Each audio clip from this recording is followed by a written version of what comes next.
extraordinaire, Bli Ayin Hara. J'aimerais remercier Torah Box de m'avoir invité à prendre la parole. J'aimerais vous remercier, vous, mesdames, d'être venues nombreuses. C'est un grand honneur de m'adresser à des femmes d'Avrechim. Et je remercie chacune d'entre vous qui a fait cet effort de venir. Pourquoi c'est tellement spécial d'être femme d'Avrech? Alors j'ai fait un cours ce soir à des demoiselles, je leur ai expliqué. Vous savez, il y a le coca. Le coca, il est noir. Les juifs orthodoxes aussi, il y a beaucoup de juifs orthodoxes. Ils sont aussi noirs. Dans le coca, il y a le classique, le vrai. Puis après, il y a le light, on y appelle le diet, et il y a le zéro. Être femme d'Avrech, il y a aussi d'autres femmes qui ne sont pas des femmes d'Avrech, qui sont top, mais c'est la garantie d'être mariée avec, non pas quelqu'un qui a le look, qui est zéro, ou qui est diet, mais un classique. C'est pour que les femmes d'Avrechim, c'est un srout extraordinaire. Il y a quelque temps, il y a un monsieur qui marchait dans la rue, il voit un copain, lui, un fou, un taré. Il avait 2 cigarettes dans la bouche. 2. Et pourquoi tu as 2 cigarettes? Une ne suffit pas. Alors il fait, regardez, mon frère, le pauvre, il s'est fait arrêter par les flics, il est en prison. En prison, on ne le laisse pas fumer. Donc, je fume une clope. Pour moi, la 2e cigarette, c'est pour mon frère qui est en prison. Un mois après, il rencontre son plat de fou dans la rue, il n'a plus qu'une cigarette en bouche. Alors il dit, qu'est-ce qui se passe? C'est une bonne nouvelle, on a libéré ton frère? Non, j'ai arrêté de fumer. Le sens du compromis.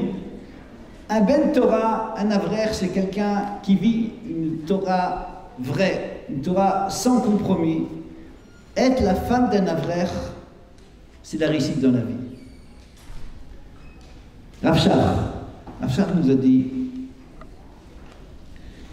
vous savez que le Kuzri, il a dit qu'il y a 4 espèces. Il y a le minéral, la matière inerte, il y a le végétal, une fleur, un arbre, un fruit, il y a l'animal, et puis après il y a l'homme, l'être humain, il parle. Entre le minéral et le végétal, il y a, entre le végétal et l'animal, de nouveau un monde.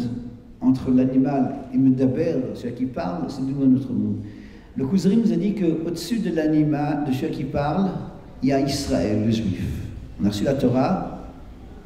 Un juif, la différence entre un juif et un autre homme, c'est comme la différence entre un être humain et un animal. Rav Shach nous a une fois dit que la différence qu'il y a entre un Ben Torah, un vrai Ben Torah, et un juif qui est shomer Torah mitzvot, qui est kovaitim la Torah, c'est la même différence que les autres espèces que le cousin nous a différenciées. C'est pour ça que d'être la femme d'un Avrech, c'est un mérite extraordinaire. C'est un srout. Et si je peux me permettre, parce que vous êtes des Françaises, la différence entre vous et beaucoup d'Israéliennes, je ne vais pas généraliser, c'est qu'une grande partie d'entre vous, mesdames, vous avez fait un choix de vie. Je vois nos enfants, et ils ont grandi à Bnei-Brak, ça va tout seul. Mais une femme de France qui a fait ce choix de quitter la France, de venir en Israël et de vivre une vie de femme d'Avrech, c'est extraordinaire. Vous avez beaucoup de mérite. Alors vous allez me dire, c'est bien beau les mérites, mais au quotidien, Rav Dreyfus, c'est pas toujours facile. La Parnassa, la ville d'Israël. Mesdames, j'aimerais que vous sortiez de cette soirée bien dans votre peau et Vayikba, Libob Darkachem. On voit que quelqu'un qui fait quelque chose de positif, il a le droit d'être fier de lui, content de lui, pas de regarder péjoratif les autres, mais d'être heureux d'avoir fait ce choix. Je veux que vous sortez de cette soirée à la pause de Shavuot, heureuse d'être la femme d'un Avrech. Ah, mais Rav Dreyfus, c'est les fins de mois. Il y a une fois quelqu'un comme ça, un Avrech, il avait dit gosse, il allait chez Rav Shach. Il dit Rav Shach, chaque mois, lorsque on doit terminer le mois, il nous manque 1000 shekels. Ce qu'il voulait, c'est que Rav Shach lui dise lui donne la permission d'aller travailler. Rav Shach, c'est tout, il n'a rien dit. Puis, lui-même, il a décidé de quitter le collège, d'aller travailler. Alors, il allait travailler. Un an après, il est revenu chez Rav Shach, il dit Kvod Rav, je gagne maintenant 3 fois plus que ce que je gagnais auparavant, 4 fois plus. Mais avant, il manquait 1000 shekels chaque mois, maintenant il manque 3000 shekels.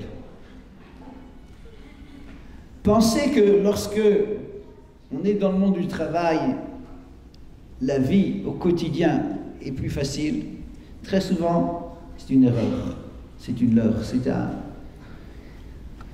Ceux qui ont le bonheur de vivre la vie d'un Avrech. Il y a, le Ohr HaChaim HaKadosh nous explique dans la Shemitah. La Shemitah, c'est que, marqué, si on laisse la terre se reposer la 7e année, de quoi on va vivre? Il y a marqué que la terre va donner 3 fois plus de fruits. Mais à la base, il y a une question que l'agriculteur pose. V'chi tomar ma nochal. Tu as posé la question, qu'est-ce qu'on va manger? Pendant 1 an, on va laisser les champs à Hachem, on ne va pas travailler. De quoi on va manger? Marqué dans la suite, v'tiviti birkati. Et Hachem donne sa bracha, et là, au lieu qu'il y ait 100 kilos dans le verger, il y aura 300 kilos. Donc il y aura de quoi vivre 3 ans. Mesdames, écoutez bien ce que je veux dire, c'est extraordinaire. Le Ohr HaChaim me dit, mais ce monsieur, il a posé une question. De quoi on va vivre? Tu n'as pas émouna Akadosh Baruch Hu? Tu vas faire le mitzvot, tu as besoin que... Tu as peur que Hachem te donnera moins que ceux qui ne vont pas faire la Shemitah? Non, tu vas faire la Shemitah, tu auras une bracha. Mais Rabbi Yehudi, tu devras travailler 3 fois plus que les autres années. Parce que si au lieu de 100 kilos, il y aura 300 kilos, waouh, tu vas accueillir 300 kilos. Ces 300, au lieu de mettre en grand 100 kilos, tu vas mettre en 300 kilos. Et tout le reste, tu vas travailler 3 fois plus. Celui qui ne pose pas de questions, celui qui vit avec la Emouna, il ne demande pas B'chi Tomar Manochal. Il vit avec la Emouna, il ne pose pas de questions. Celui-là, il n'aura pas à travailler 3 fois plus. Alors comment est-ce qu'il va vivre? Rachid nous dit, du Pashat Brokotai, il y a de la bracha dans ce qu'il mange. Et dans ce qu'il a, il y a de la bracha. Il n'a pas besoin de gagner 3 fois plus. Parce que ce qu'il gagne, il y a une bracha. Il y a un ami à moi, il m'a dit, il y a quelques jours, rentre à la maison, sa femme, dans tous ses états, il y a un problème avec la canalisation, il faut appeler le plombier. Et comment est-ce qu'on va faire? Ça coûte une fortune. Le plombier peut venir. Dans certains cas, il faut tout ouvrir, les balatotes, le parquet, tout. Ah, ouais. Bon. Dans certains cas, bon, il faut ouvrir la stima, c'est une numéro de travail, 300 shekels. La bracha, ça a été de quoi? Le plombier, il est venu, c'était un petit truc, 50 shekels. C'est ça la bracha. Au lieu que ça coûte une fortune, 50 shekels. C'est ça la bracha qu'on voit. Être la femme d'un Avrech. Il y a un dévouement pour la Torah, c'est évident. Je vais raconter 2 histoires. Il faut quelqu'un qui me dit Dreyfus, je viens chez vous pour les histoires. Bon, au moins il écoute les histoires, c'est déjà ça. 2 histoires qui sont très fortes. Je ne dis pas les appliquer à la lettre, mais au moins savoir que ça existe. Il y a un des grands achronymes, un des plus grands poskim de tous les temps, le Aruch HaShulchan. Il vivait il y a à peu près 120 ans. Sa femme, lorsqu'ils sont mariés, décide de lui dire, toi tu vas au collège, tu vas étudier. La parnassa, je m'en occupe. Et donc, pendant toute sa vie, elle s'est occupée de la parnassa. Elle avait un magasin. Mais elle n'a jamais dit à son mari où il était le magasin. Non seulement elle s'occupe de la parnassa, mais elle voulait le dégager de ses soucis. Sur Nefesh le Torah. Je pense, mesdames, vous avez tout entendu parler du plus grand élève du Gaon de Vilna, Reb Chaim de Volozhin. Reb Chaim de Volozhin, c'était deux frères, deux Gaonim extraordinaires, Reb Chaim de Volozhin et Reb Zelmaleh. Mesdames, je vais raconter l'histoire de leur naissance. De nouveau, je ne dis pas que c'est pour nos générations, mais savoir que ça existe. À l'époque, il n'y avait pas d'hôpital. On a couché à la maison. La mère de Chaim de Volozhin, elle savait qu'elle allait accoucher bientôt. À l'approche de l'accouchement, elle voulait que son bébé, à la naissance, dès la naissance, entende la voix de la Torah, mais une Torah de qualité. À Volozhin, il y avait un des plus grands géants de tous les temps, le Shaagat Aryeh. Vous pouvez les s'ouvrir comme ça, ils pourront entendre aussi. Le Shaagat Aryeh, elle lui a demandé de venir, d'étudier la Torah chez eux à la maison, pour que dès la naissance, le bébé puisse entendre la voix de la Torah, de pas n'importe qui, du Shaagat Aryeh. Mesdames, à l'époque, c'était à la maison. Pas besoin de vous dire que la péridurale, ça n'existait pas. L'accouchement, c'est pas bien passé. C'était jamais facile l'accouchement, c'est jamais facile même aujourd'hui. Mais à l'époque, sans péridurale à la maison, et en plus, il y a eu des complications.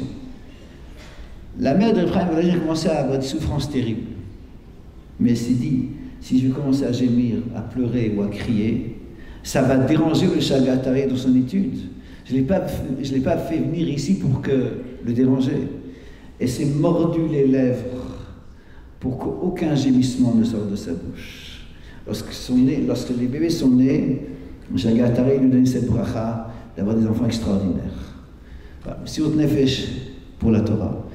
À notre niveau, mesdames, vous savez, j'essaie aussi d'être un avrech kollel. Je suis un technicien d'Halakha, je ne suis pas un conférencier, je ne suis pas un tzaddik comme Rabbi David. Mais moi je m'occupe de questions d'Halakha. Je vais vous donner un truc au niveau de la Halakha. On dit Nashim b'maï zachian, le zrout des femmes. En quoi? Je vous dis la vérité, moi je suis jaloux de ma femme. Pourquoi? Parce que quand elle m'envoie au kollel, elle m'envoie au kollel. Si je m'endors sur ma table, ou si je ne dis pas à fond la caisse, elle a le même sahar. Vous, le matin, lorsque votre mari vous quitte, peu importe combien il va étudier, mais assidu ou pas, votre sahar toute la journée, waouh, le compteur tourne. C'est marqué, Rebbe Le Pen me fait expliquer, Ven lamo mirshol, shalom rav lo ave toratecha, shalom rav. Celui qui aime la Torah, il a droit au shalom. Ve'en lamo mirshol, en lamo.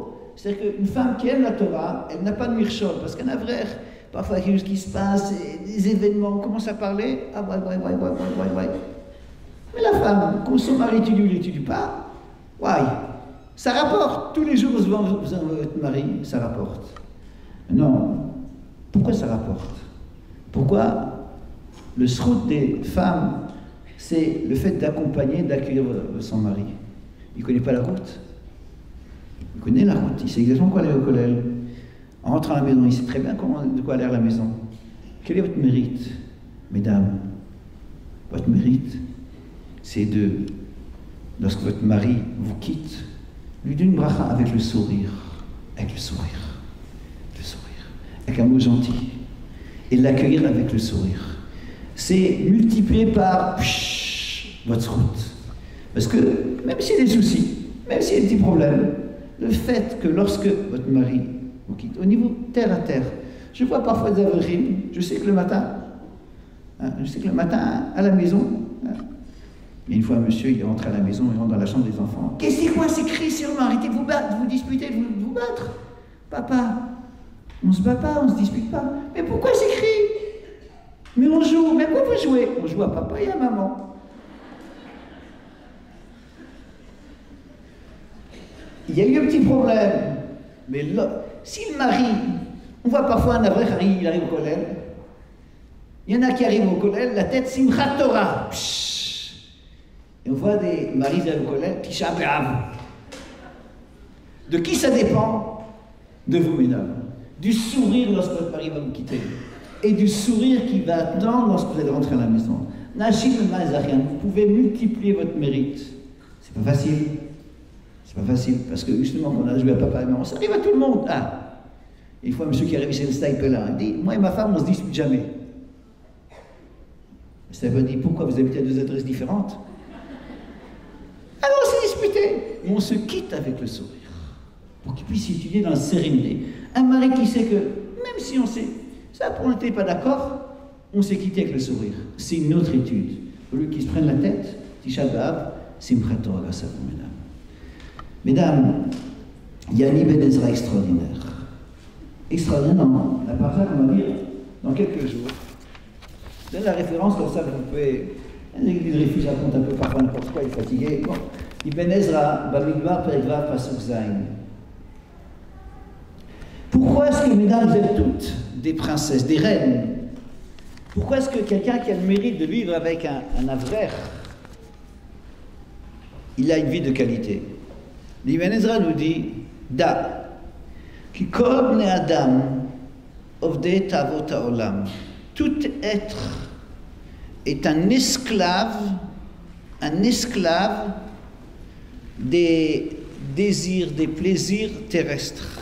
Aujourd'hui, on le voit, c'est sidérant. Je suis en avion dimanche.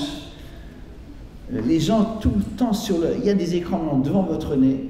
Il y en a, il avait l'écran devant lui et l'iPhone sur la main. Un film ici, un film là. Ils sont tarés. Bon. Va melech ha'amiti, me dit Ibn Ezra. Le vrai roi, c'est qui? Sheyesh lo nezer vateret malchut berosho.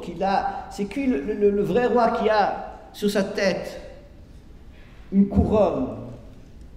Kol mishu chofshi minat ha'avot. C'est quoi le vrai roi? C'est celui qui se libérait de ce joug, de cet esclavage des plaisirs terrestres. Celui qui sait se consacrer à l'étude de la Torah. Celui qui prend de son temps, qui prend son énergie, il va étudier la Torah. Et vous, qui encouragez votre mari, qui l'aidez à étudier, qui prenez sur vous, vous êtes la femme d'un roi. Seulement, il y a des épreuves.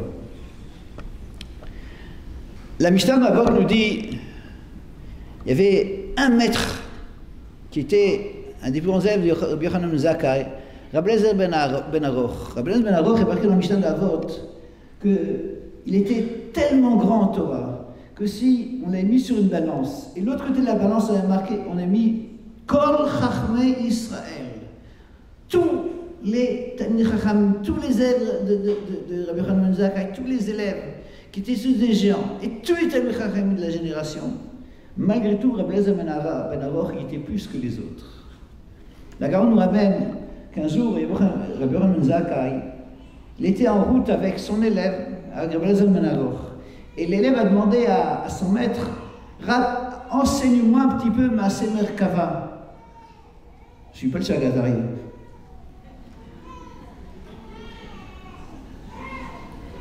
Donc, enseigne-moi un peu Maaseh Merkava. Rabbi Yochanan ben Zakkai a dit, je ne peux pas t'enseigner. Rabbi Eliezer ben Aroch, il a dit à son maître, moi je vais t'enseigner. Et maintenant, Gemara, que Rabbi Yochanan ben Zakkai est descendu de son âne. Itatev talit, il s'est enveloppé de talit. Et Rabbi Eliezer ben Aroch, il a commencé à enseigner livré Kabbalah de la Maaseh Merkava, des choses d'un très très haut niveau, Hachiardash, jusqu'à ce que le feu soit descendu du ciel. Vous dire qui c'est Rabbi Eliezer ben Aroch? Un géant ne peut pas comprendre. Mesdames, dans tout le Talmud, dans tout le chasse, je crois que figure seulement 2 fois Rabbi Eliezer ben Aroch. Il disparaît. Pourtant, c'est un géant extraordinaire. Il n'a pas laissé de traces, pratiquement pas d'enseignement. Pourquoi? Il y a un Midrash dans Kohelet qui nous dit, lorsque Rabbi Yochanan ben Zakkai niftar, il fallait prendre un autre nasi.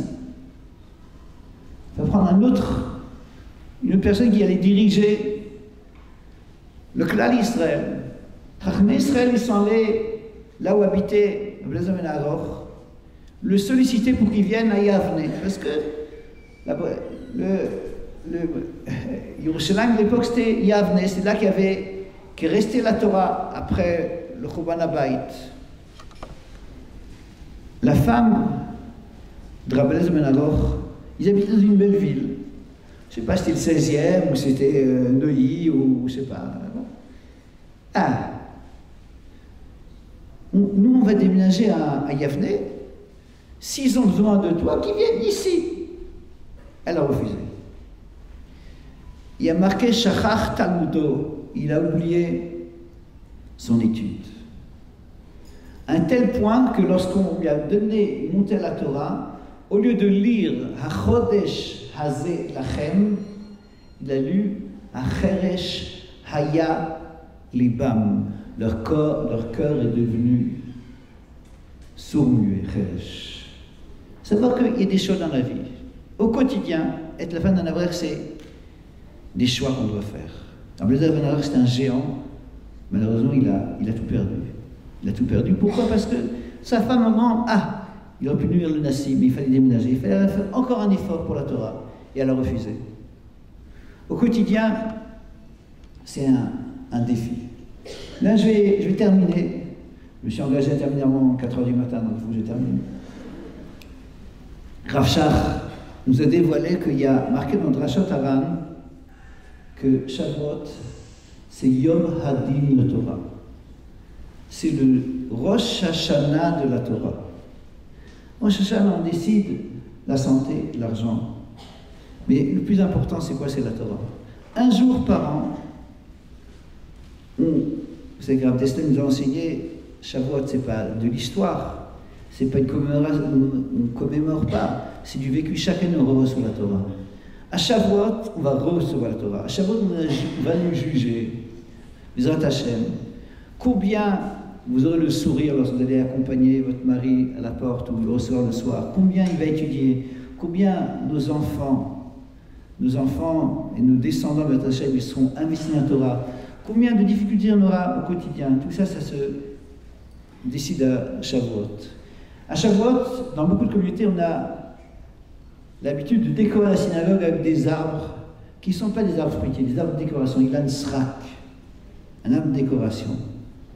Pourquoi?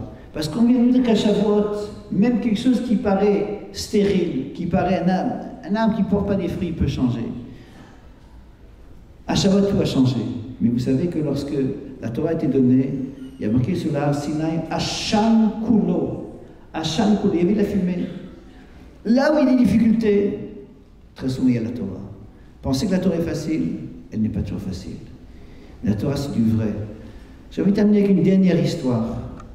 Une femme qui est venue chez Rabbi Yosef lui dit, Kvod Harav, ma sœur, elle a de l'argent, elle a des plaisirs terrestres.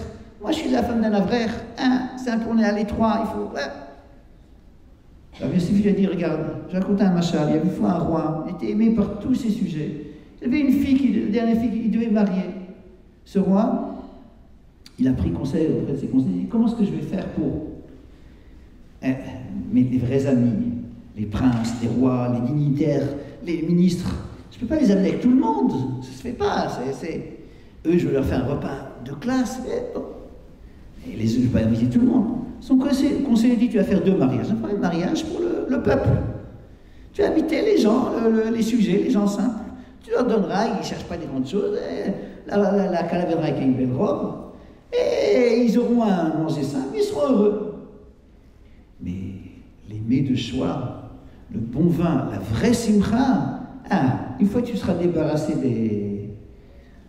Celles qui aujourd'hui, on a l'impression que vivent dans le luxe, etc., que je leur donne maintenant, c'est le peuple, leur donne maintenant leur récompense. Nous qui vivons, avons besoin de vivre la vie de Torah, il faut savoir, il y a des difficultés, mais le vrai repas, la vraie simcha, Bezrat Hashem, ça sera quand on verra la simcha amitit, Bebinyan Bet Hamikdash. Mesdames, Shavuot, c'est le jour de la Torah. Je vous souhaite, c'est lorsque il y a un mariage. Du côté des femmes, on sait très toujours qui c'est la kala. La kala a une belle robe. Du côté des hommes, on ne sait pas qui c'est le khatan. Tout le monde a un beau costume, une cravate, tout le monde danse, chante. Comment savoir qui c'est le vrai khatan, qui se fiance, qui se marie ce soir? C'est celui qui part avec la kala après le mariage. Shavuot, qui sait vraiment qu'il va se marier avec la Torah? C'est celui-là qui toute l'année, Bezrat Hashem, va vivre avec la Torah.